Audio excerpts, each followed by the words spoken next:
The department that protects Arizona's children has been audited again and again.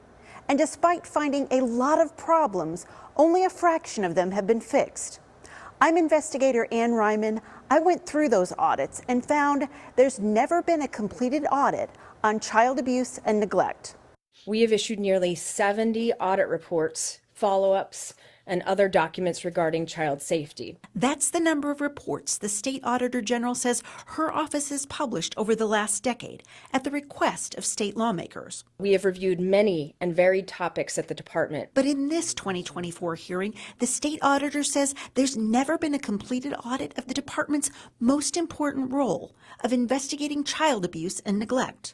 And the fact that the office has never ever conducted an in-depth review of complaint investigations. But all that's changing as there's now a current audit looking into whether DCS is doing enough when reports of abuse or neglect come in. During the past few years, we have noted that several legislators and other stakeholders, including public members, have expressed interest in this area. In 2023, the state auditor found DCS had not fixed the vast majority of problems found in 6 previous audits. That includes recommendations to help find missing children and problems with reports being late, causing judges to postpone court hearings. Only 16 of 58 recommendations were fully implemented. Lawmakers clearly frustrated. The issues that we're talking about have been continuation from the beginning and the infancy of this agency. Many lawmakers have such little trust in DCS that they plan to do an in-depth review of the department in 4 years instead of the typical 10.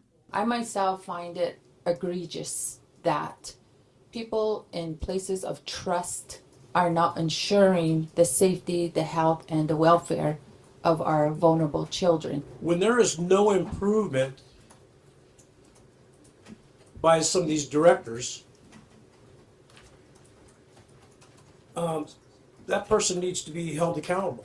David Lujan was the past DCS director. Here's what he said to lawmakers last year.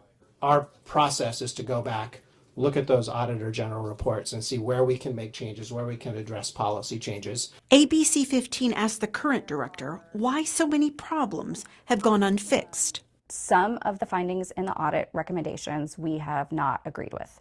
So we have basically from the start said, we don't agree with your finding. We think it's wrong, and so we are not going to comply. In other cases, such as improving the quality of court reports, quality isn't defined, so it's difficult to comply with. She also says change takes time. But we are working very closely with our partners at the Auditor General's office to the extent that we can implement them and implement them quickly and show proof that we have implemented them. DCS's next audit about whether it's properly investigating child abuse reports is out September 30th. I'm investigator Ann Ryman, ABC 15, Arizona.